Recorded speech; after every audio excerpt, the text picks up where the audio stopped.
Let's talk about setting up event categories in Nookal. When you create an event in the diary, you'll be asked to select a category or event type. This list of options will pull through from Setup, Items, Events, and there are a few settings here that are important to be aware of. As you can see, against each event type, there are a few options that you can toggle on and off, including whether it contributes to your continued professional development and whether it should reduce your schedule. Both features I will explain in greater detail shortly. You can also make an event type inactive by toggling the button here, and if you want to create a new category altogether, you can do so by clicking on this button. First, let's talk about the CPD option. If you have an event category marked as CPD, and you have an event booked in your diary with that category selected, the event will show up for that provider in their CPD area here.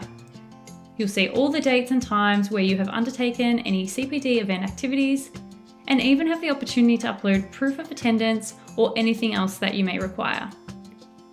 You can then export your CPD activity into a CSV for use outside of Nookal.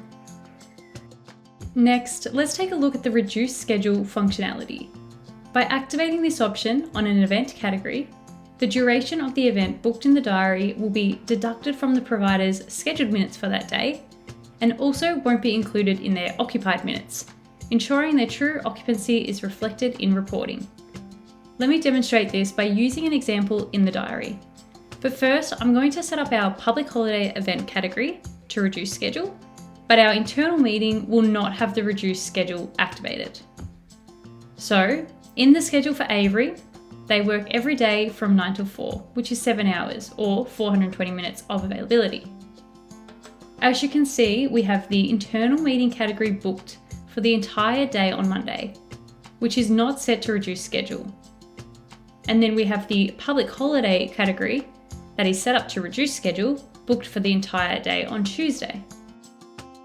If we now go and run the occupancy report for these 2 days, you'll see the scheduled minutes on Monday is 420 and the occupied minutes on that day is also 420 because the event was booked in for the full day and occupied the entire available space. This is reflected, of course, with the 100% occupancy rate.